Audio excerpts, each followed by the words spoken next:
गांव में एक अलग ही रौनक थी। हर गली में रंगोली, घरों में सजावट और हर मन में उत्साह था, क्योंकि आज जन्माष्टमी थी। हर किसी को जैसे किसी खास मेहमान का इंतजार था। नंद के लाल का, लड्डू गोपाल का। हे नंदलाल, इस गांव में कोई अमीर है, कोई गरीब, पर तेरे दर पे सब बराबर हैं प्रभु। सबकी झोली भर दे, चाहे भोग कम हो पर भाव सच्चा हो। एक तरफ गांव के एक छोटे से घर में बैठी थी कौशल्या। न ज्यादा गहने, न कोई सजावट। हर जन्माष्टमी उसकी जिंदगी का सबसे बड़ा दिन होता था, क्योंकि उस दिन वो अपने लड्डू गोपाल को अपने हाथों से श्रृंगार करती थी, जैसे माँ अपने बेटे को तैयार करती है।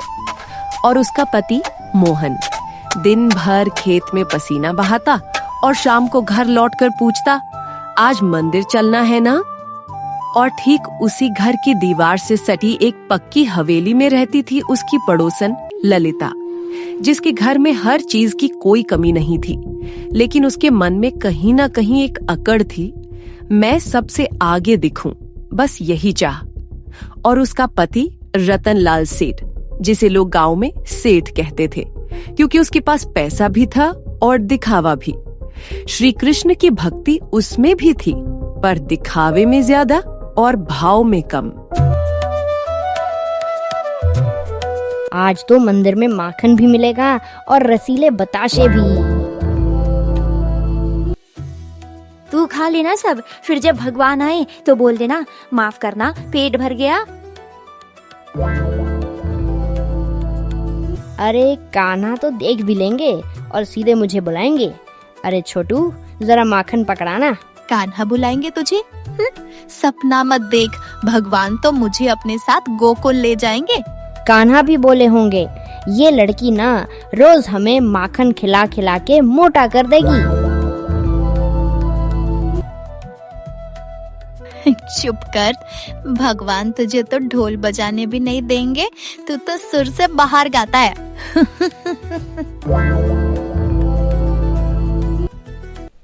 दोपहर का समय था।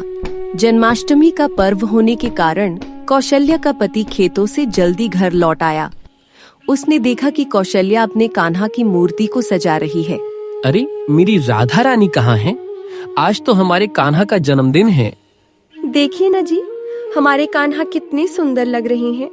मैंने अपने हाथों से ये पोशाक बनाई है।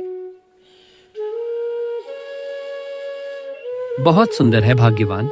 मुझे पता है तुम्हारी सच्ची भक्ति के सामने दुनिया की कोई भी भव्यता फीकी है। बस डर लगता है कि कहीं लोग मेरी भक्ति को छोटा न समझे। मेरे पास महंगे पकवान और बड़ी थाली सजाने के लिए कुछ नहीं है। अरे पगली, कान्हा को सच्ची भक्ति से प्यार है, दिखावे से नहीं।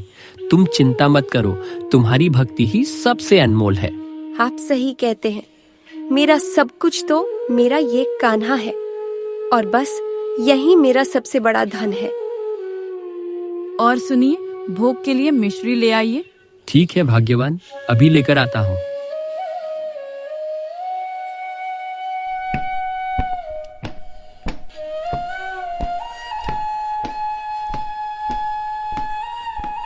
कौशल्या अपने कान्हा की मूर्ति का श्रृंगार पूरी लगन से कर रही थी, जब अचानक उसकी पड़ोसन ललिता के आने से घर की शांति भंग हो गई। ललिता के चेहरे पर आज अपनी अमीरी का घमंड साफ झलक रहा था। क्या रे कौशल्या, हो गई तैयारी? सुना है आज तो तुम अपने कान्हा को सजाने में लगी हो। लेकिन तुम क्या सजाओगी? तुम्हारे पास है ही क्या? हाँ बहन, सजा रही हूँ। आज जन्माष्टमी है ना, मैंने अपने हाथों से अपने लड्डू गोपाल की पोशाक बनाई है। जन्मदिन है तो क्या हुआ? मेरे कान्हा तो आज सोने चांदी से जड़े मुकुट और महंगी रेशमी कपड़ों से सजे हैं। उन्हें देखकर तो तुम्हारी आंखें फटी रह जाएंगी। मेरे कान्हा के आगे तो तुम्हारा ये सादा श्रृंगार कुछ भी नहीं है। तुम्हारी भक्ति भी तुम्हारी श्रृंगार की तरह ही साधारण है। सबकी अपनी अपनी श्रद्धा है ललिता बहन। मुझे पता है मेरे कान्हा को मेरा ये प्यार ही पसंद आएगा। ये श्रृंगार मैंने सच्चे मन से किया है। अरे रहने दे, सच्ची भक्ति तो धन से दिखती है। जो महंगे पकवान और बड़े भोग लगा सकते हैं वही असली भक्त होते हैं। तुम्हारे पास तो भोग लगाने के लिए सिर्फ माखन मिश्री ही होगी। लेकिन कान्हा को तो माखन मिश्री ही सबसे ज्यादा पसंद है। पसंद हो या ना हो, आज मंदिर में सबसे पहले भोग तो उन्हीं का लगेगा जो सबसे ज्यादा दान देते हैं। सरपंच ने तो पहले ही कह दिया है कि आज भोग की थाली मेरे घर से जाएगी, तुम तो सिर्फ दर्शन करने ही आ जाना। लेकिन क्या भगवान भी ये सब देखते हैं? क्या उनकी नजरों में अमीर गरीब का कोई फर्क होता है? फर्क होता नहीं, किया जाता है। असली दुनिया ऐसी ही है कौशल्या। तुम तो अपनी साधारण दुनिया में खुश रहो, लेकिन ये मत भूलो कि आज मंदिर में सबसे आगे हम होंगे। ललिता हंसते हुए चली जाती है। कौशल्या बहुत उदास हो जाती है। ललिता के जाने के बाद कौशल्या की आंखों में आंसू आ जाते हैं। वो अपनी कान्हा के लड्डू गोपाल को देखती हुई रोने लगती है। उसके मन में सिर्फ एक ही बात थी कि क्या उसका सच्चा प्रेम और विश्वास इन दिखावटी बातों के आगे छोटा पड़ जाएगा। उधर गांव के सरपंच भैरव मंदिर में हो रही तैयारियों का जायजा ले रहे थे। पंडित देवकीनंदन जी कुछ गांव वालों के साथ मिलकर काम करवा रहे थे। अरे पंडित जी, सब ठीक चल रहा है ना? कोई दिक्कत तो नहीं है? हमारे गांव की जन्माष्टमी की बातें आसपास के सभी गांव में होनी चाहिए आज। सब ठीक है सरपंच जी, कान्हा की कृपा और आपकी मेहरबानी से सभी काम पूरे हो चुके हैं। मंदिर की सजावट भी लगभग हो चुकी है। ये देखिए, गांव के बच्चों ने मिलकर कितनी सुंदर रंगोली बनाई है।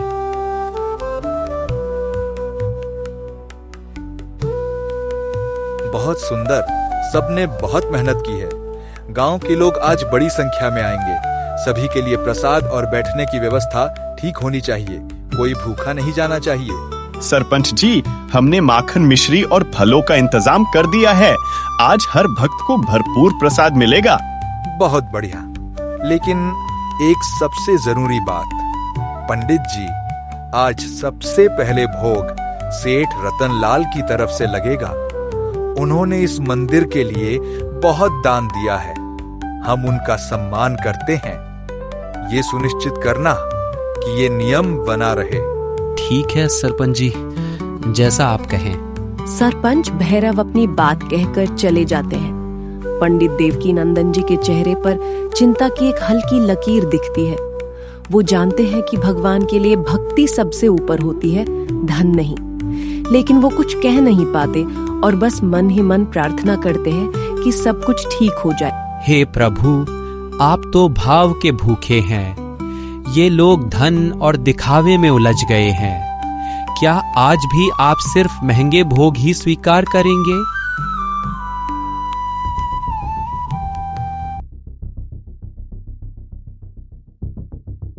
ललिता कौशल्या को तानी मारकर उसके घर से लौट चुकी थी, लेकिन उसके चेहरे पर संतोष की बजाय गुस्सा साफ झलक रहा था। वो अपने कमरे में बैठी मन ही मन कुछ सोच रही थी। तभी उसका पति सेठ रतन लाल घर में दाखिल होता है और उसे इस हाल में देखता है।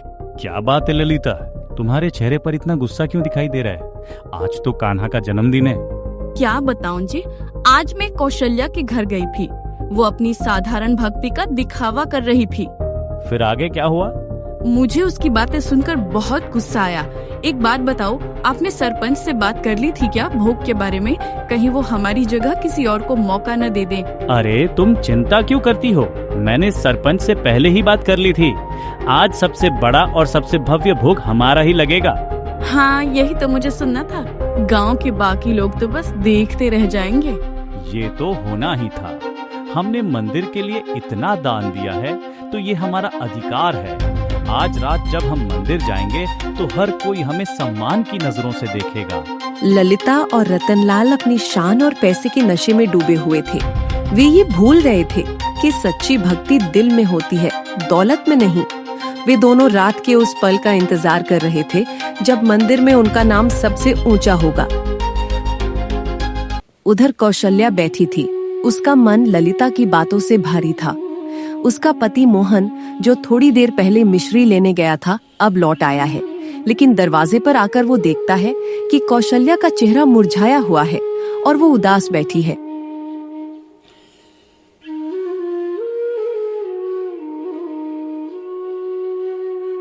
अरे भाग्यवान, ये क्या? मैं जब गया था तो तुम्हारा चेहरा चांद की तरह चमक रहा था। मैं वापस लौटा तो चेहरा मुरझाया हुआ है। क्या हुआ? कुछ नहीं जी, बस ऐसे ही मन उदास हो गया। सब पता है, जरूर वो ललिता आई होगी और उसने तुम्हें कुछ कहा होगा। तुम्हें याद है, मैंने तुम्हें पहले भी समझाया था कि उसकी बातों को दिल पर मत लगाया करो। हाँ जी, वो कह रही थी कि हमारी भक्ति साधारण है क्योंकि हमारे पास महंगे पकवान और बड़ी थाली सजाने के लिए कुछ नहीं है। वो बोली कि असली भक्ति तो धन से दिखती है, दिखावे से दिखती है। उसकी बातों ने मेरे दिल को बहुत दुख पहुंचाया। अरे पगली, तुम क्यों उसकी बातों पर ध्यान देती हो? क्या तुम भूल गई कि हमारे कान्हा को माखन कितना प्रिय है? उन्हें तो सच्चे मन से किया हुआ हर काम पसंद है। हमारे पास जो है वही हमारा सबसे बड़ा धन है। हमारी सच्ची भक्ति और प्यार ही उनके लिए सबसे खास है। हाँ, आप सही कहते हैं। मुझे अपनी भक्ति पर विश्वास रखना चाहिए, लेकिन जब वो सब लोग मिलकर हंसते हैं तो मन बहुत कमजोर हो जाता है। मुझे डर है कि कहीं मेरा विश्वास डगमगा ना जाए। तुम्हारा विश्वास कभी नहीं डगमगाएगा। जब तक हमारे दिल में कान्हा के लिए प्रेम है, तब तक कोई भी हमारा विश्वास कम नहीं कर सकता। आज रात जब हम मंदिर जाएंगे तो बस अपने मन में कान्हा को याद करना, सब ठीक हो जाएगा। अपने पति की बातों से कौशल्या को सुकून मिलता है। उसके चेहरे पर फिर से एक हल्की मुस्कान आ जाती है। उसका मन हल्का हो जाता है और वो रात को मंदिर जाने की तैयारी करने लगती है। शाम हो चुकी थी और अंधेरा होने में कुछ ही समय बाकी था। ललिता और उसके पति रतनलाल अपने घर के बाहर खड़े थे। सुनो, ये भोग की थाली कोई साधारण थाली नहीं है। इसे बहुत संभाल कर मंदिर तक ले जाना, वरना तुम्हारी खैर नहीं। और हाँ, इस पर जो रेशमी कपड़ा है वो बिल्कुल भी खराब नहीं होना चाहिए। जी मालिक, बिल्कुल, मैं पूरा ध्यान रखूंगा। सिर्फ ध्यान रखना काफी नहीं है। तुम समझते हो इस थाली की कीमत? इसमें जो मिठाई है वो खास कारीगरों से बनवाई गई है। ये गांव में किसी और के पास नहीं मिलेगी। अरे जाने दो ललिता, ये बेचारा क्या जाने। सुनो, आज जब भोग लगेगा तो सभी की आंखें हम पर होंगी। यह भोग सीधे पंडित जी को देना और कहना कि यह हमारे पूरे परिवार की तरफ से है। और हाँ, जल्दी करना, आज तो हम मंदिर के सबसे खास मेहमान हैं। जी मालिक, मैं अभी जाता हूँ। ललिता और रतनलाल अपनी शान और पैसे के नशे में डूबे हुए थे। वो ये भूल गए थे कि सच्ची भक्ति दिल में होती है, दौलत में नहीं। वे दोनों रात के उस पल का इंतजार कर रहे थे जब मंदिर में उनका नाम सबसे ऊंचा होगा। कौशल्या अपने घर में कान्हा की मूर्ति का श्रृंगार कर चुकी थी।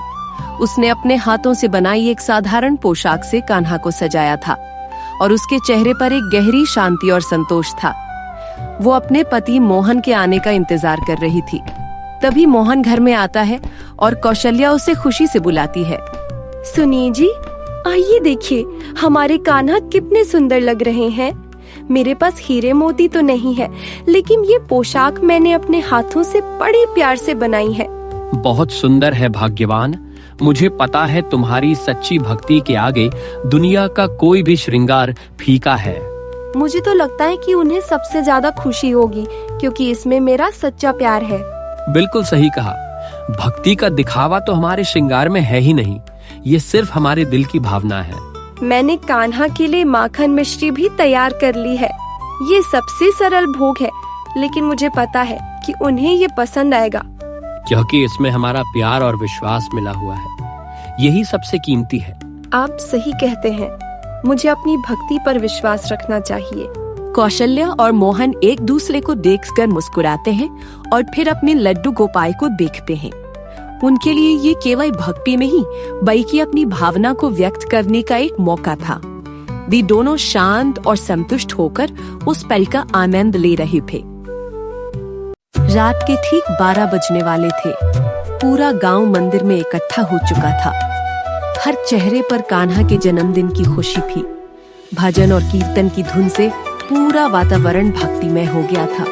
नंद के लाल आए बाजे बंसी प्यारी, माखन मिश्री लाए प्यारी यशोदा मैया हमारी। गोकुल में छाए आनंद गाओ सब मिल भारी, श्याम सुंदर के चरणों में लगन हमारी सारी। मेरे प्यारे गांव वालों, जन्माष्टमी के इस पावन पर्व पर आप सभी का स्वागत है। जैसा कि आप सब जानते हैं, आज भोग का विशेष महत्व है। गांव के सबसे दानवीर शेख रतनलाल ने इस मंदिर के लिए बहुत कुछ किया है, इसलिए आज सबसे पहला भोग उन्हीं की तरफ से लगाया जाएगा। सभी गांव वाले शांत हो जाते हैं, लेकिन कौशल्या का दिल टूट जाता है और उसकी आंखें भर आती हैं। हे मेरे कान्हा, क्या सच्ची भक्ति से ज्यादा धन मायने रखता है? क्या आप भी ये देखते हैं कि किसने कितना दान दिया है? मैं भी तो आपकी सच्ची भक्त हूँ। हे मेरे कृष्ण, मेरी बस एक ही तमन्ना है, काश आप मुझे अपने बाल रूप में दर्शन दे देते। अरे ओ कौशल्या, तुझे कौन दर्शन देगा? तेरी हैसियती क्या है? भोग तक तो तू सबसे पहले लगा नहीं सकती और चली है सपने देखने। भगवान भी उन्हीं पर मेहरबान होते हैं जो उनकी शान के मुताबिक भोग लगा पाते हैं। कौशल्या अपमानित महसूस करती है और सिर झुका लेती है। तभी अचानक तेज हवा चलने लगती है। सभी लोग दंग रह जाते हैं। एक तेज रोशनी दिखाई देती है, जिसमें बाल रूप में श्री कृष्ण प्रकट होते हैं।